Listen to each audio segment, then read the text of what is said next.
शर्मा का प्यार भरा नमस्कार। पिछले लेक्चर में हमने खाद्य परिरक्षण के बारे में किया था और उसमें हमने रासायनिक परिरक्षण, रासायनिक विधि के द्वारा, नमक के द्वारा, चीनी के द्वारा, तेल या सिरके के द्वारा गर्म या ठंडा करके पाश्चरीकृत यानी कि वो किया था। ये विभिन्न विधियां हैं जिसके द्वारा हम भोजन को खराब होने से बचा सकते हैं। हम एक विधि और इसमें शामिल कर सकते हैं बच्चों। जैसा आप देखते हैं हर रोज़ आप बहुत सारा ऐसा भोजन आपके घर में आता है, आप खाते भी हैं, जो पैक होता है। हम भोजन को जो है ऐसे पैक में सील कर सकते हैं जो वायु रोधी हो, जिसके अंदर की या तो वायु निकाल दी गई हो या फिर उसमें केवल नाइट्रोजन हो। जैसे आप चिप्स व कुरकुरे खाते हैं, वो फूला हुआ होता है, उसमें नाइट्रोजन गैस होती है। क्योंकि नाइट्रोजन गैस अभिक्रियाशील नहीं होती और वो भोजन को खराब नहीं करती। कौन सी गैस खराब करती है? ऑक्सीजन। तो उसमें से जब उसको उस कुरकुरे के पैक में उसको सील किया जाता है तो उसकी ऑक्सीजन निकाल दी जाती है और नाइट्रोजन उसमें भर दी जाती है। इस प्रकार से भोजन को सील करके या उसमें से बिल्कुल वायु को बाहर निकाल देते हैं, वायु अंदर होती ही नहीं है, तो भी भोजन खराब नहीं होगा। पाश्चरीकृत दूध की आप बात, जो थैलियों में पैक आता है, आपको पता ही है। तो इस प्रकार से भोजन को, चाहे वो फल हों, चाहे सब्जियां हों, चाहे मेवे हों या कोई अन्य भोजन हो, पैकेट के अंदर उसको सील कर दिया जाए और उसमें बाहर की वायु अंदर ना जा सके। इस प्रकार पैक करके भी हम भोजन को खराब होने से बचा सकते हैं। अगला हमारा टॉपिक आज का है नाइट्रोजन स्थिरीकरण। देखिए बच्चों, हम इसको 7वीं क्लास में भी पढ़ चुके हैं कि नाइट्रोजन का स्थिरीकरण क्या होता है। 6ठी क्लास में भी हमने पढ़ा था। नाइट्रोजन स्थिरीकरण का मतलब नाइट्रोजन को नाइट्रोजन के यौगिकों में बदलना, ये नाइट्रोजन स्थिरीकरण होता है। नाइट्रोजन को नाइट्रोजन के यौगिकों में बदलना, उसे नाइट्रोजन स्थिरीकरण कहते हैं। मैं यहाँ लिख देता हूँ।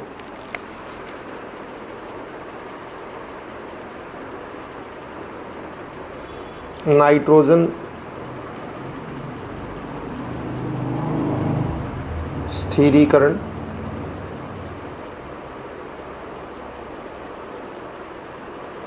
अब आप यहाँ से देख पा रहे होंगे कि नाइट्रोजन का स्थिरीकरण कहाँ कहाँ होता है, किस किस के द्वारा होता है? जीवाणुओं के द्वारा, नील हरित शैवाल के द्वारा, तड़ित के द्वारा, फैक्ट्रियों के द्वारा। ये दो स्थिरीकरण की जो आप के सामने लाइनें हैं, इसमें देखिए जीवाणु हैं, नील हरित शैवाल है, फैक्ट्रियाँ हैं, उर्वरक फैक्ट्रियाँ और तड़ित।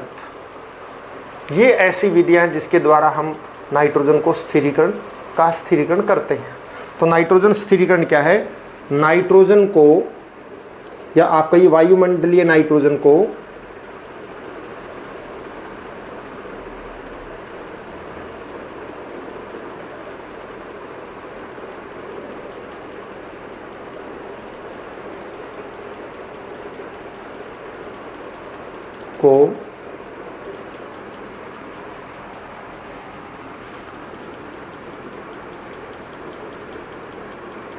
जीवाणुओं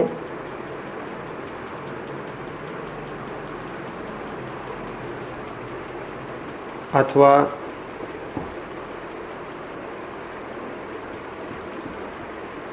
तड़ित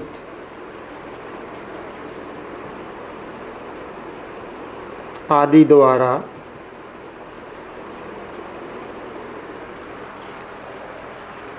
नाइट्रोजन के यौगिकों में बदलना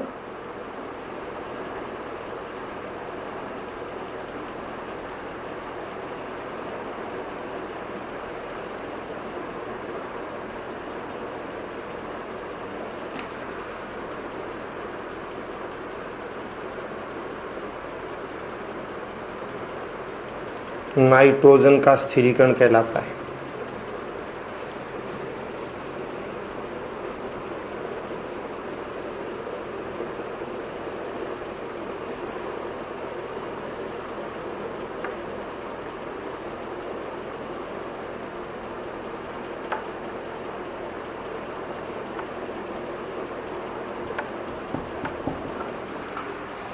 मतलब चाहे जीवाणु हो, चाहे नीलहरित शैवाल हो, या उर्वरक फैक्ट्रियां हो, या तड़ित हो, इसके द्वारा या किसी अन्य विधि के द्वारा वायुमंडल की नाइट्रोजन को नाइट्रोजन के यौगिकों में बदलना क्या कहलाता है? नाइट्रोजन का स्थिरीकरण।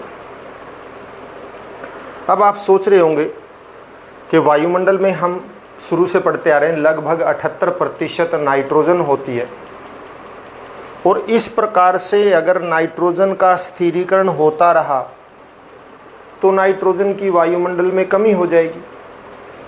लेकिन हम तो ऐसा नहीं पढ़ते, हम तो कहते हैं कि नाइट्रोजन लगभग 78% उपस्थित है। फिर उतनी ही नाइट्रोजन कैसे बनी रहती है?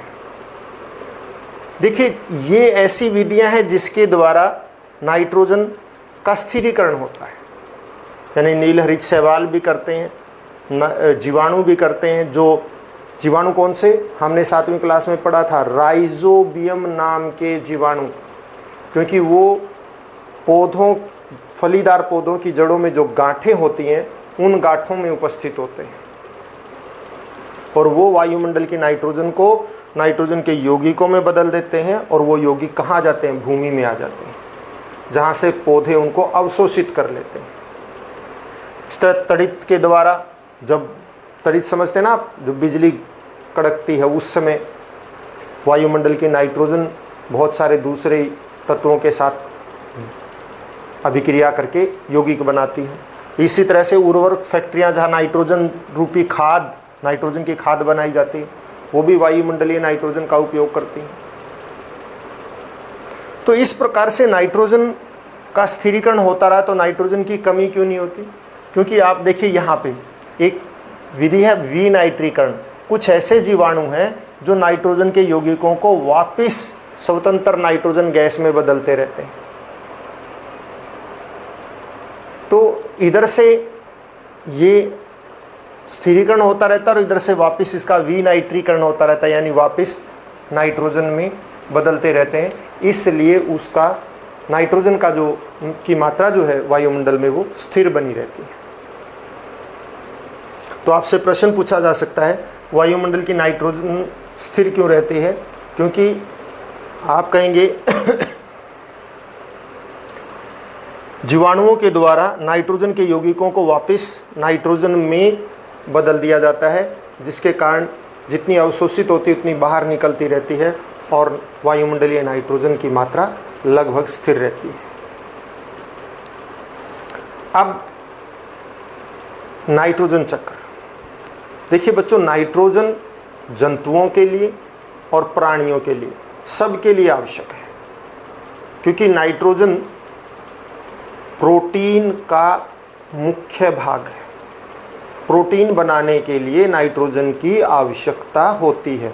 इसके अतिरिक्त बहुत सारे दूसरे पोषकों में भी नाइट्रोजन उपस्थित होता है, लेकिन ना तो कोई पौधा और ना ही कोई प्राणी सीधे वायुमंडल की नाइट्रोजन को ग्रहण कर सकता है। जैसे हम सीधे वायुमंडलीय ऑक्सीजन को सांस के द्वारा अंदर ले लेते हैं और हम उपयोग कर लेते हैं उसका, इस तरह से वायुमंडलीय नाइट्रोजन का उपयोग हम नहीं कर सकते। चाहे सांस के द्वारा वो अंदर भी जाती है लेकिन वापस बाहर आ जाती है।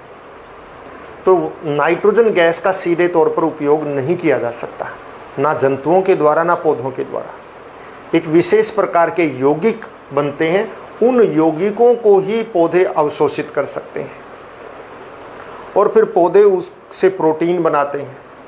और आपको पता है पौधों को कौन खाते हैं? जंतु। फिर वही प्रोटीन जंतुओं के शरीर में आ जाते हैं। इस प्रकार से हम नाइट्रोजन को ग्रहण करते हैं, यानी पौधों के द्वारा। तो इसलिए नाइट्रोजन को नाइट्रोजन के यौगिकों में बदलना आवश्यक है, तभी हम उसको ग्रहण कर पाएंगे। क्योंकि मैं पुनः बता देता हूं कि नाइट्रोजन जो स्वतंत्र नाइट्रोजन वायुमंडल में है, इसके सीधे रूप में ना कोई पौधा ना कोई जंतु इसको अवशोषित करके इसका उपयोग नहीं कर सकता। लेकिन सभी जंतुओं को और सभी पौधों को नाइट्रोजन की आवश्यकता होती है। तो इसलिए कुछ पौधे या कुछ विधियां, कुछ जीवाणु जो हैं वायुमंडलीय नाइट्रोजन को नाइट्रोजन के यौगिकों में बदल देती हैं और उनको पौधे अवशोषित कर लेते हैं और हम पौधों को खा लेते हैं या दूसरे जानवर पौधों को खा लेते हैं, तो वो उनके शरीर में आ जाती है। अब आप देखिए, नाइट्रोजन चक्र की बात हम कर रहे हैं। नाइट्रोजन चक्र किसी भी तत्व का आपको चक्र समझना हो तो बहुत ही आसान होता है। चाहे जल चक्र है, चाहे नाइट्रोजन चक्र है, कार्बन चक्र भी आगे आएगा आपके अगली क्लासों में। इस तरह से अलग अलग चक्र हैं। तो उन चक्रों को समझने का तरीका क्या है? मेरा ये मानना है कि हमें वायुमंडल में जो उपस्थित है वहाँ से शुरू हो जाना चाहिए। आप देखिए, वायुमंडल में नाइट्रोजन गैस, मैं आपको बता देता हूँ इसका सूत्र क्या होता है, किस रूप में उपस्थित होती है। N2 के रूप में उपस्थित होती है नाइट्रोजन गैस। लगभग 78% इसकी मात्रा होती है। अब आप देखिए, फलीदार पौधे जो होते हैं, ये इतनी वायुमंडल में नाइट्रोजन है। अब आप यहाँ पे आ जाइए कि फलीदार पौधे जो हैं उनकी जड़ों में छोटी छोटी गांठें होती हैं जिनमें राइजोबियम नाम के जीवाणु बंद होते हैं।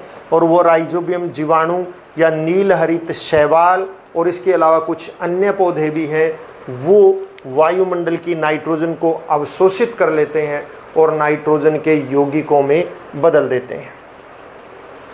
तो नाइट्रोजन के यौगिकों में बदल देते हैं। इसे नाइट्रोजन का स्थिरीकरण कहते हैं।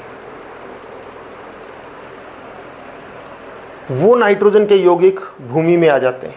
कहाँ जाते हैं? मृदा के अंदर, मिट्टी में आ जाते हैं। वो अपने अंदर नहीं रखते, उसको मिट्टी में छोड़ देते हैं।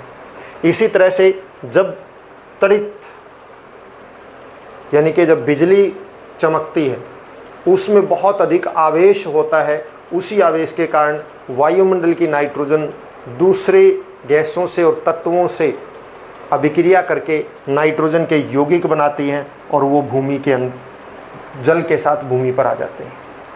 इसी प्रकार से उर्वरक फैक्ट्रियां जो हैं वो भी वायुमंडलीय नाइट्रोजन का उपयोग करके नाइट्रोजनी यौगिक उर्वरक बनाते हैं और उन उर्वरकों का भी हम उपयोग मिट्टी में डालते हैं तो पौधे ग्रहण करते हैं। इस प्रकार मिट्टी में नाइट्रोजन के यौगिक उपस्थित होते हैं। देखिए ना, एक तो ये हो गया कि वायुमंडलीय नाइट्रोजन जीवाणु और नील हरित शैवाल द्वारा स्थिरीकरण करके, यानी कि नाइट्रोजन का स्थिरीकरण कर दिया गया, नाइट्रोजन को नाइट्रोजन यौगिकों में बदल दिया और वो कहाँ आ गए? भूमि में आ गए। या फिर तड़ित के द्वारा आए, चाहे उर्वरक फैक्ट्रियों ने बनाए, हमने उसको मिट्टी में डाल दिया, यहाँ पे आ गए। अब यहाँ मिट्टी से क्या होता है? पौधे इनको अवशोषित कर ले। तीर का निशान देखिए, जहाँ से जहाँ जा रहा है। पहले हम यहाँ से यहाँ आ गए, फिर यहाँ से दोबारा यहाँ आ गए, अब यहाँ से वापस यहाँ जा रहे हैं। वहाँ नहीं जाना, वो अंत में जाना है यहाँ पे। मिट्टी में जो उपस्थित नाइट्रोजन के यौगिक हैं उनको कौन अवशोषित करता है? पौधे अपने जड़ों के द्वारा उनको, यानी अपना पौधों का जो जड़ तंत्र है, यानी पौधों की जो जड़ें हैं, वो वायुमंडलीय नाइट्रोजन का जो स्थिरीकरण हुआ, वो नाइट्रोजन के जो यौगिक हैं मिट्टी के अंदर भूमि में, उसको अवशोषित कर लेते हैं जड़ों के द्वारा। क्योंकि नाइट्रोजन के यौगिक जैसे ही सिंचाई करते हैं वो पानी में घुल जाते हैं और पानी को जड़ें अवशोषित कर लेती हैं। उसी पानी में नाइट्रोजन के यौगिक घुलकर पौधे के अंदर चले जाते हैं। अब पौधों को आपको पता है भोजन के द्वारा कौन खा लेता है? जंतु खा लेते हैं। अब जंतु खा लेते हैं तो एक ये भी लगाइए, अब पौधों को जंतु खा लिए। क्यों? क्योंकि जंतुओं के लिए भोजन है। हम भी तो पौधों पादप उत्पाद खाते हैं, तो हमारे शरीर में आ जाते हैं, दूसरे जंतुओं के शरीर में आ जाते हैं।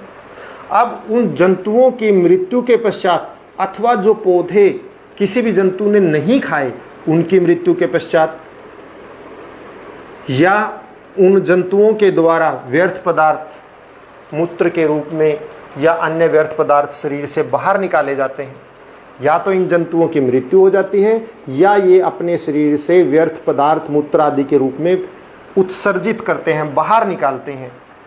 तो वो नाइट्रोजन के जो अपशिष्ट हैं, यौगिक यूं के तो नहीं, नाइट्रोजन से बने हुए कुछ पदार्थ वो कहाँ आ जाते हैं, भूमि पर आ जाते हैं।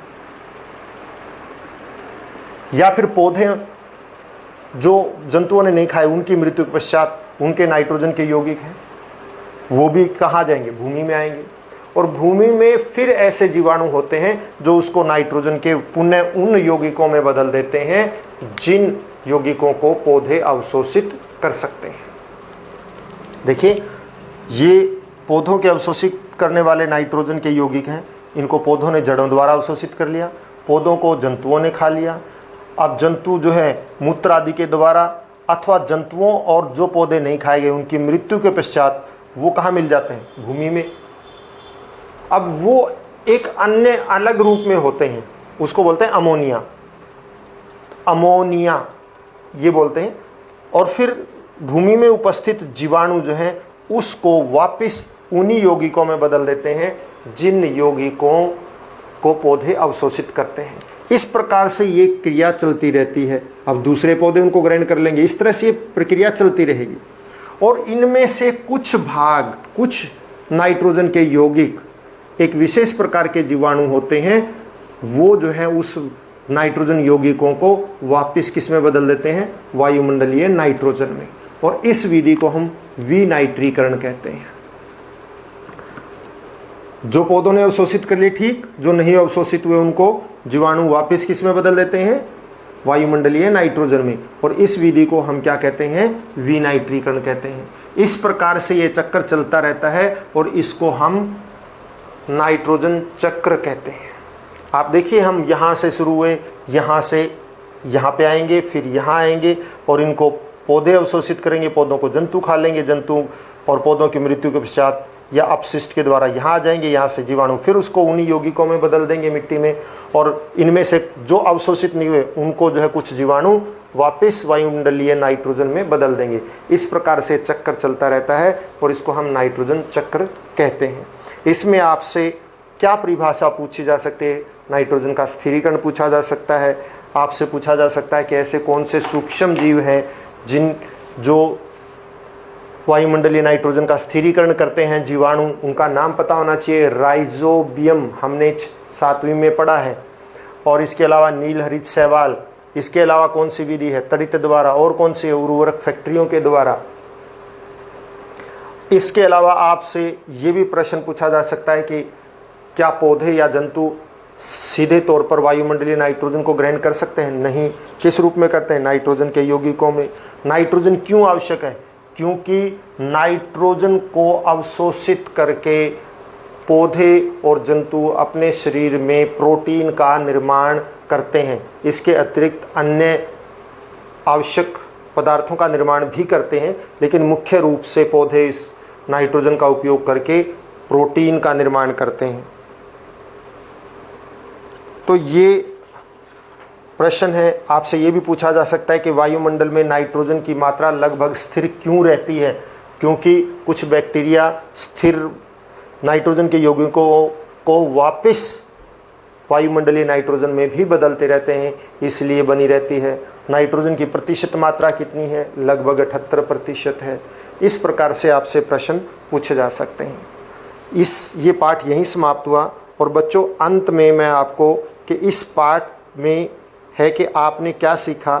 आपके पास किताब है तो आप उससे अवश्य पढ़ें। वो हर पाठ के, हर सब्जेक्ट के पाठ के अंत में है और आपको वो ज़रूर पढ़ना चाहिए।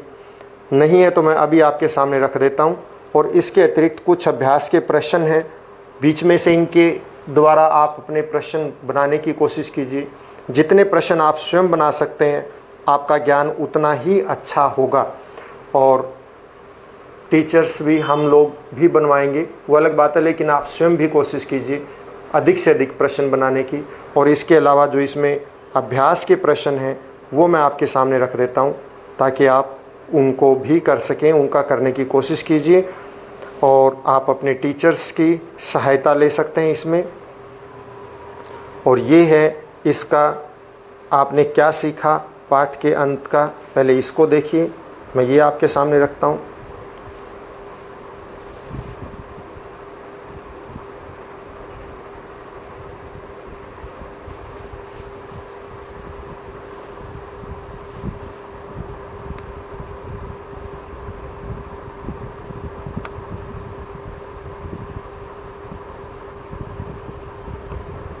मैं धीरे धीरे इसको आगे ले करता रहूँगा ताकि आप इसको जो है नोट करें और याद करें। बहुत इम्पोर्टेंट चीज़ होती है, आपके जो सक्षम में है इसमें से बहुत प्रश्न आते हैं, इन्हीं में से, इसी के उसमें से। बिल्कुल साफ दिखाई दे रहा होगा आपको। इसके बाद मैं इसको चलाता रहता हूँ धीरे धीरे।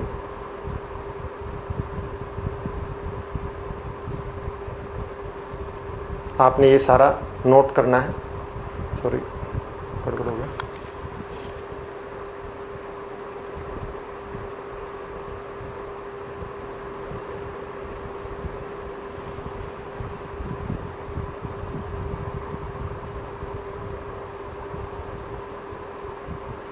देखिए, जड़ों में ये जो आपको होता है कि नाइट्रोजन कहाँ होती है, ये जो आपको गांठें दिखा रखी हैं, ये छोटी छोटी गांठें दिखा रखी है जड़ों में, ये इन गांठों में राइजोबियम नाम के जीवाणु पाए जाते हैं इन गांठों में, और वही वायुमंडलीय नाइट्रोजन का स्थिरीकरण करती हैं। तो हम आगे चलते हैं।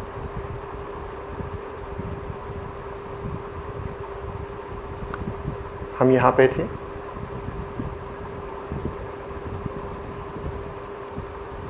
शायद आपने नोट कर लिया होगा। आगे चल पड़ता हूँ मैं धीरे धीरे ताकि आप इसको नोट करें सारे उसको, ये अति आवश्यक है।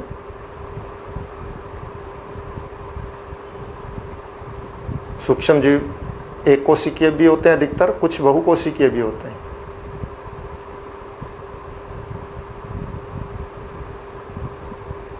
बहुकोशिकीय सूक्ष्म जीवों में खासतौर पे फफूंदियाँ होती हैं, कवक जिनको कहते हैं, वो बहुकोशिकीय हो सकती हैं।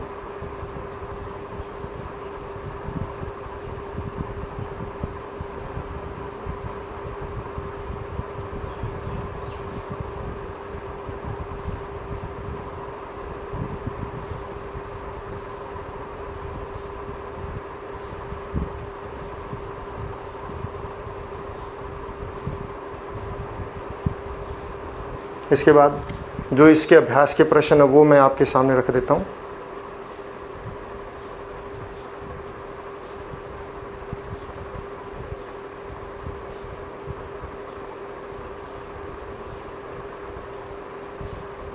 तो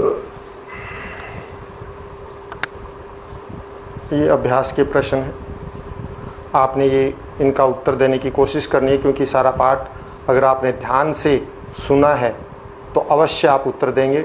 और फिर भी कठिनाई होती है तो आप दोबारा वीडियो को देखिए, आपको पूरा समझ में आ जाएगा। और फिर कहीं से भी आपको लगता है तो आप उसी वीडियो को दोबारा देख लीजिए, और फिर आपके लिए वो बिल्कुल आसान हो जाएगा, क्योंकि पूरा पाठ आपको जो है वीडियो के माध्यम से समझाया गया है, एक एक पॉइंट को जैसे क्लास में समझाया जाता है। तो इसलिए आपको कोई कठिनाई नहीं होगी। हो सकता है आपको कोई बात एक बार में ना समझ में आए तो आप अपने टीचर से कंसल्ट कर सकते हैं। वीडियो को दोबारा देखिए, 3 बार देखिए, 4 बार देखिए, तो आपको वो बिल्कुल समझ में आ जाएगा। लगे रहिए बच्चों, आप में बहुत हिम्मत है, आप बहुत अच्छा कर सकते हैं। ये प्रश्न नंबर 3, कॉलम को मैच करना है। प्रश्न नंबर 4, 3 में कॉलम मैच करना और 4 में आपने उत्तर देना है। और इसी तरह से फिर प्रश्न नंबर 5 से 9 फिर आपके सामने है।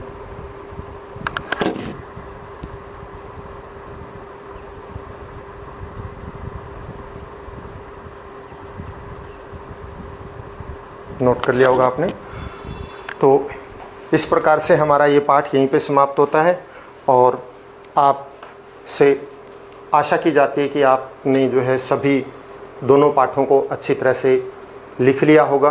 रहता है तो उसको आप लिख लीजिए। एक एक शब्द जो बोला गया है और जो लिखा गया है, आप ध्यान से उन सभी को मैं ये चाहूँगा कि आप दोबारा से पहले पाठ से, पहले लेक्चर से शुरू हो जाइए दोबारा, और एक एक बात को ध्यान से समझिए, ध्यान से सुनिए और अपनी नोटबुक में नोट कीजिए। मैं आपको विश्वास दिलाता हूं कि यदि आपने पूरी बात को अगर ध्यान से सुना, ध्यान से समझा और नोट किया है तो आपके मार्क्स नहीं कटेंगे, आप कुछ ही दिनों में बहुत अच्छे और इंटेलिजेंट कहलवाने लगेंगे। लेकिन हर बात को ध्यान से समझना है, हर बात को ध्यान से नोट करना है, हर बात को ध्यान से याद करना है। मेरा वादा है आपसे, आप बिल्कुल बहुत अच्छा निखार आएगा आपके अंदर, और मेरा आशीर्वाद आपके साथ है। स्वस्थ रहें, खुश रहें, घर में रहें, बड़ों का आदर करें और अपना काम करते रहें।